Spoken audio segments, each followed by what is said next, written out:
He gave us a new spirit when we were born again, right? 1 Corinthians 5:17, is it? It says, new creation. It's His doing.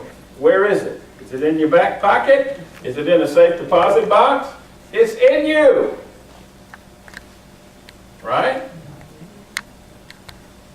Okay. It's in you. He lives in us. You know, for so long, I had that in my mind. And I'd say, you know, okay, I believe that. You know, that's what the Word says, I believe it. But it took a while for it to make the trip for that 18 inches from the mind to the heart. And sink in there, He lives in me. A lot of people that struggle with this. I felt better because I wasn't the only one. And a lot of Christians go through this kind of development. And it's the first step in loving others with God's love, is to receive what He's done. And I think so much of the church fails to understand this. Because if they did, things would really be different. It's difficult to comprehend, but by faith you can believe. And we need to seek to receive the reality that God loves you. You know, God is real. If He wasn't real, why would the devil make such a fuss? And for over 2,000 years he's been fussing. The stuff that's going on in the other parts of this world, you can see him kicking up his heels and raising dust because he doesn't want God in the picture. He hates Christians. So, if we're Christians, if we've received Jesus, and everybody that I've seen in here today is like this. They've asked Jesus to come into your heart. You've begun a walk with Him. And you've noticed trials and tribulations and fun stuff. And you've noticed things change. And He's worked with you. And you can look back and you have a testimony. Ah, you're a Christian? What a noble thing. He's already in you. And His love is already in us to receive ourselves and give to others. The Bible tells us the love of God is shed abroad in our hearts by the Holy Ghost, which is given unto us. So already in us is the ability to love people. You know, the devil lies. He's the father of lies. He couldn't tell the truth. But he does it so effectively, and he gets us to focus on our mistakes, our shortcomings, our spots, blemishes, you know. And we miss what God has said or done. We look more at doubt and fear and unbelief than we do at God, don't we? He steals and robs us of these things that we desperately need. I can tell you, I can see, and I can hear God and His love in each one of you here. There's nothing negative in God. And I don't know why we feed on bad news rather than on God. Why do we embrace negativity and not His love? Why do we accept people's garbage and not God's love? See, we got it backwards. We need to receive God's love and forget about the rest of it. Just pull the little handle down and flush it away. You know, people feed on gossip. They feed on revenge and backbiting and bitterness and retaliation. Oh, I'll get you, buddy. You know? Why are we bottom feeders? You ever seen a catfish feed on the bottom? You got those little whiskers out there? Stirring up all the stuff on the bottom. Bottom feeders. Why do we do that? It's the carnal nature. It's the carnal nature. And see, when you begin to receive God's love and love yourself in a balanced way, God's love will begin to heal you emotionally so that you're not insecure. You know how you get to be insecure real fast? And Paul warns us against this. He says, don't compare yourself to somebody else. Right, Chris? Just because somebody else wears a purple shirt or a pink shirt or a bow tie, it doesn't make any difference, does it? No. Oh, but the fashion world thrives on that, doesn't it? Comparing. I don't know as much as you know. I haven't studied like you study. I don't pray like you pray. I don't read like you read. So what? We're all in this together. We're all going the same direction after the same goal. Just as we are. You ever see people that have a poor self-image? They're always looking down. You can see them like they're looking on the ground. And they feel less than. And that's a lie. That's a lie. The Bible tells us we're all created in His image. Now, if you're created in His image, there's no less than. We're all the same in the family. Amen? Instead of spending our entire life trying to receive healing from the pain of our childhood or other stages in our life, we just need to go out in the backyard, dig a hole, bury it, and put the end on it. Right? The end of that chapter. Instead of playing around with it. Well, Jim, you don't know what I've been through, brother. Well, you don't know what I've been through either. So there. You know, my husband abandoned me and the children, and just, that was it. Or, I was fired and left with children and had nothing. No source of income.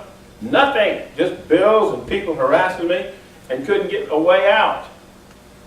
I got evicted. Or I got a bad report from the doctor. What am I going to do? Listen to me.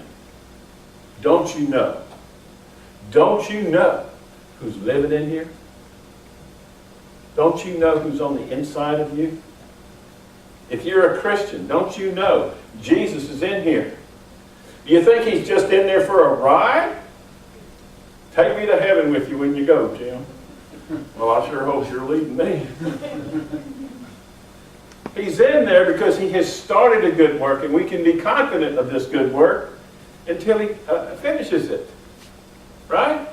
He's in here. He's not caught off guard when somebody abandons you or somebody fires you. He's not caught off guard. He knows. God knows. And if we know that He's in here and working for us, then these things don't become so important anymore, do they? See? We need to understand that. I know what it's like to hurt. I know what it's like to be healed. Almost everybody I know has been severely hurt one way or the other. Rejected, abused, treated badly, offended. I know the pain that you get when you're fired, and the loneliness, and the abandonment, and the fear. You feel like nobody's there to help you. But God is in you. You can go anywhere on this planet, and He will take care of you. Why? Because He said so. He'll never forsake you or leave you. Never. That's the best offer you can get. God's put gifts in us that He wants us to use. He wants us to receive His love, His healing, and give His love to others rather than just sit around and bleed. Someone who is wounded doesn't just sit there and bleed. They go and try and stop the flow of blood, clean out the wound so that it'll heal, and then they move on. Bobo, fixed. Time to go.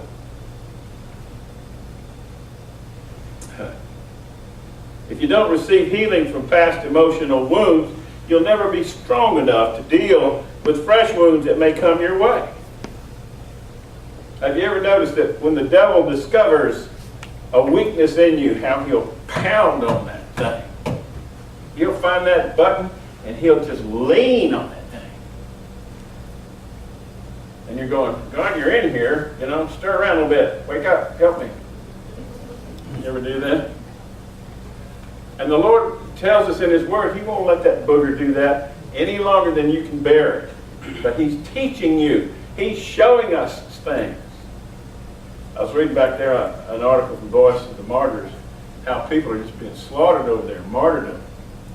And the church is growing. It's getting bigger, just like the first church did. God's got His ways, and He knows what He's doing in our lives.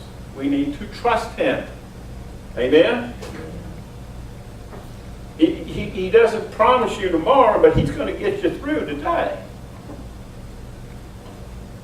He bangs on those buttons, but I'm going to tell you, He's the last one that's going to get a button pushed, and you won't believe what He's going to get. Well, Jesus, the healer, is always available to heal every wound, old and new. If you never receive healing, the old wounds keep opening and bleeding. If someone hurts your feelings, and that love then is stymied from coming out of you unto others. I've been through a lot of situations and scenarios in 38 years, and I can look back and see God has always been faithful. There's been times I felt like I was standing on eggshells or thin ice, or like the song says, what's going on here? It's kind of like a scenario that Job would write. But He's faithful. He is faithful to the end.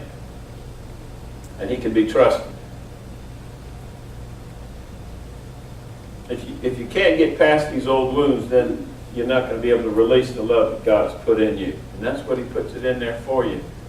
Is to give it away. To give it away. When God blesses you financially, He wants you to give some of it away to help other people. We're all in this together. When the love of God is in you, heals you, you'll find it easy to get along with people. You'll see people who you might have had trouble getting along with in the past. But you know what you're going to find is they're just people. They're just people. When you do what's right, when you do the right thing, a funny thing happens to you. You begin to like yourself. And that will conquer this image problem. You begin to like yourself. Then you got something to give away. See? You can shake stuff off that might have offended you in the past. When you receive God's love, you're so grateful for what He's done in your life. You're ready to let His love start to flow through you. Some of these obnoxious people. And there's a lot of them out there, aren't there? Seems like they're growing too. Turn with me to 1 Corinthians chapter 13, please.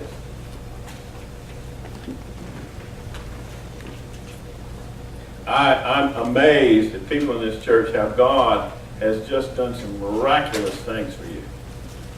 And He's not done. 1 Corinthians 13. Would you read verse 1 through 10 for us, Mary?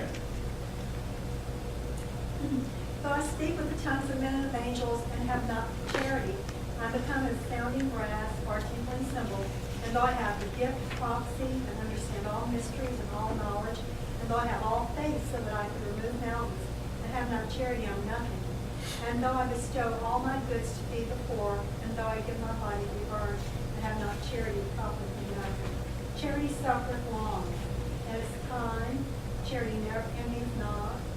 Charity vaunteth not itself, is not puffed up, does not behave itself unseemly, seeketh not her own, is not easily provoked, thinketh no evil, rejoiceth not in iniquity, but rejoiceth in the truth.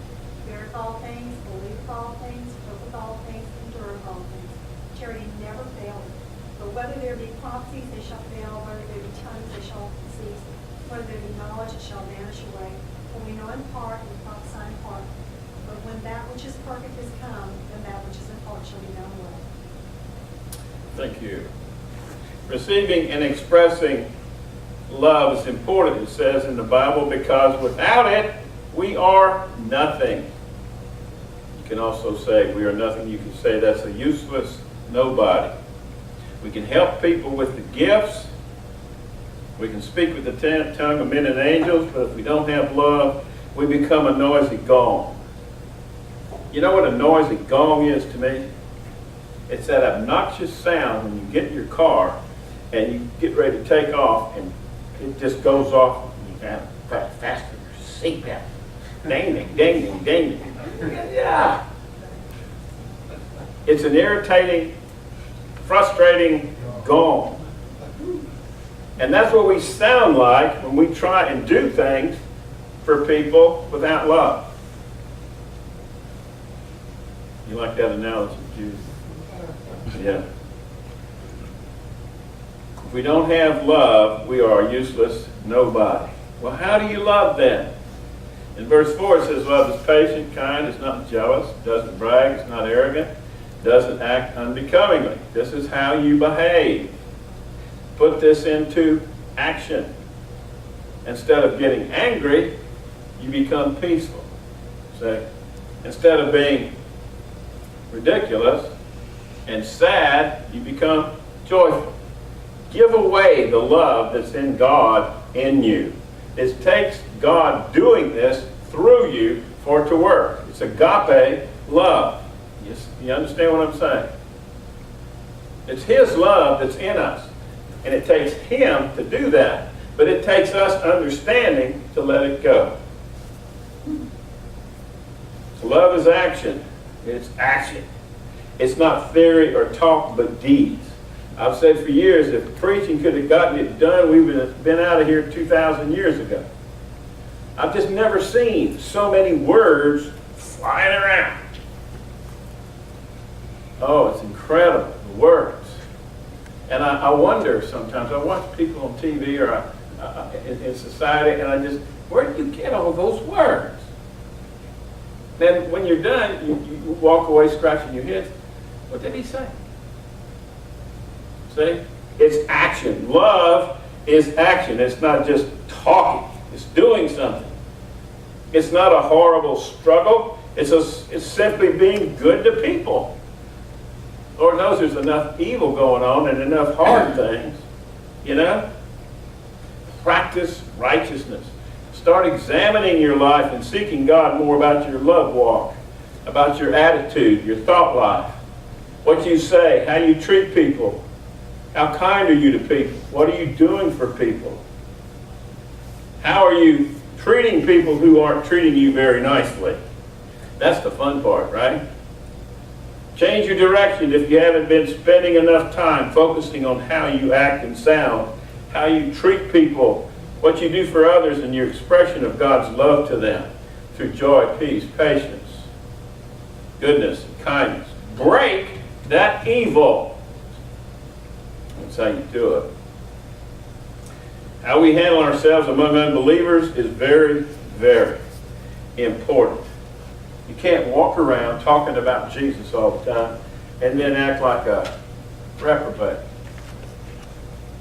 Years and years and years ago, first church we were in, I had a job working in this construction company, industrial construction. We were building big projects, millions of dollars. And this kid came into the church. He was a young man, married, had 2 kids, and was looking for work. And I hired him to come in and be an assistant buyer. And trained him for a couple of weeks. He understood the task. I said, okay. And I had him report different things. I checked there, check here, check there. And one day, the president of the company was in the hall, and we passed each other. He said, Jim, how you doing? I said, I'm fine. How are you? He said, look, this guy, and I'll name his name, he says, how's he working out? I said, well, what do you mean? He said, well, I've had some of the department heads come to me and tell me that they see him all over the place, talking about Jesus everywhere. Doesn't he have something to do? I said, well, I'll take care of that. See? So I sat him down, read him the riot act, and he didn't last long after that. See? You put the two together. You have to show love, but you have to be responsible. You have to have the character. And you're going to demonstrate his biggest quality, which is love, and not just talk the talk. You have to walk the walk as well. Demonstrating through your life. Right? Now, let me ask you a question. What kind of reputation do you have? See, I've noticed people like this guy that I hired years ago. I've noticed there's an ingredient that's missing that causes people to say things like, man, I don't want to go to your church. It's full of hypocrites. Of course, I'm not saying our church, but I'm just saying we've heard people say that. And of course, the comeback is, well, great, then you fit right in, right? But more won't matter. The fact of the matter is, they've seen something. They've seen something. And we just blow it off like, oh, poor lost person. They've seen something. The world is not stupid. It's not saved, but they're not blind. See? And I got to thinking about it, and I thought, you know, that's a serious point, because there's people that lack character and are running their mouth. The quality of character, the character trait they're missing is a little ingredient called integrity. Integrity. It's a vanishing thing. It's going away. People of integrity are responsible people. They're accountable people. They stick to their word. We had a couple and their family come here for a while. And this guy, oh my gosh, he can talk, Lord, on. And it almost got to be a joke, you know, his wife would come up and yank him away from you. And you're going, oh. But when he came to church, every time he was late. Every time he was late. He would ask me, what time is Sunday service? He'd ask me this all the time. 7 o'clock. Prayers at 7:30. I'll be there. We'll be there. Never show up. Now, you know, once or twice you say, well, something came up. I understand. No big deal. But when it was consistently there, constant, we'll be there, we'll be there, we'll be there, and never show up, and always show up late, what kind of reputation did that give this guy? See, that's not the kind of reputation you want. That's not the kind of reputation that displays or demonstrates the love of God in you. How many of you like it or appreciate it when God is late? You want him to be early, don't you? Don't like him being even just right on time. We like him being early. I do. Make an exception this time. Be early. He's never late. We're to emulate the Father, right? Never late. He's always taking care of business. See? People tell you all the time, I'll be there, I'll do it, I'll take care of it, and a litany of excuses. Excuses don't resolve anything. It's just shifting blame. Now, I know there's times stuff comes up. You get a flat tire, something happens at home, on and on. But when it's repeatedly there, then the reputation suffers. And the example is a bad example. Y'all hear what I'm saying? It doesn't work really good that way. So, these people, we saw them the other day. Oh, we'll be there. Ain't seen them yet. And so the reputation is, you're not dependable, you're not trustworthy, your word is no good. and you're not demonstrating the love of God that He put in you. Y'all see what I'm saying? The Bible tells us that love is the more excellent way. And Paul said, "In this I pray, that your love may abound." When we think of something abounding, we think of it getting bigger, growing, right? And becoming so big that it'll chase people down and overtake them and overwhelm them. And then Paul prays, "So that you may surely learn to sense what is vital and approve and prize, what is excellent and of real value, that you may learn to choose the prize that is excellent, of real importance, and that you may learn to tell the difference." You ever work with somebody that's just got to do it their way? It's my way or the highway. It doesn't matter. You know, I've watched people, and they may be right, but they will literally just obliterate somebody because they didn't know how to tell them, "I appreciate your way. This is why we need to do it this way," and they didn't do it in love. And they just crushed personalities of people. See?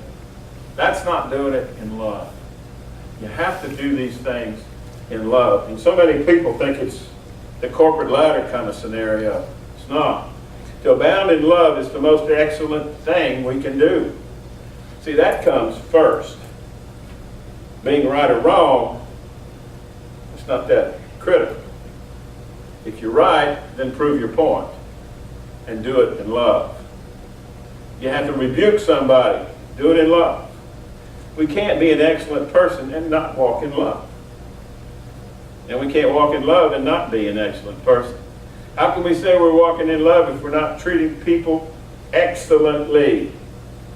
And I'm not talking about just on the job. I'm talking about in the family, the neighborhood, wherever. And sometimes it's within the confines of a family where the swords come out. The swords and the shotguns and everything else. These people are God's people too. If you're mediocre, then you're going to treat people in a mediocre way. It's very important to be a person of excellence, to do your very best in all that you believe God is asking you to do today.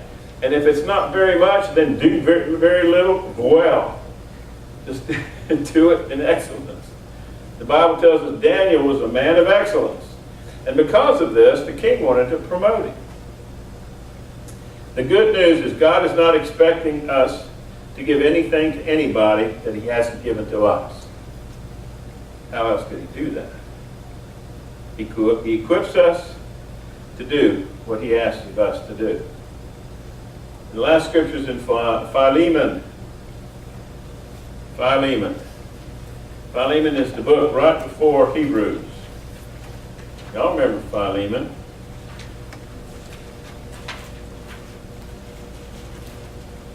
Verse 6. Now I'm going to read this to you out of the commentary.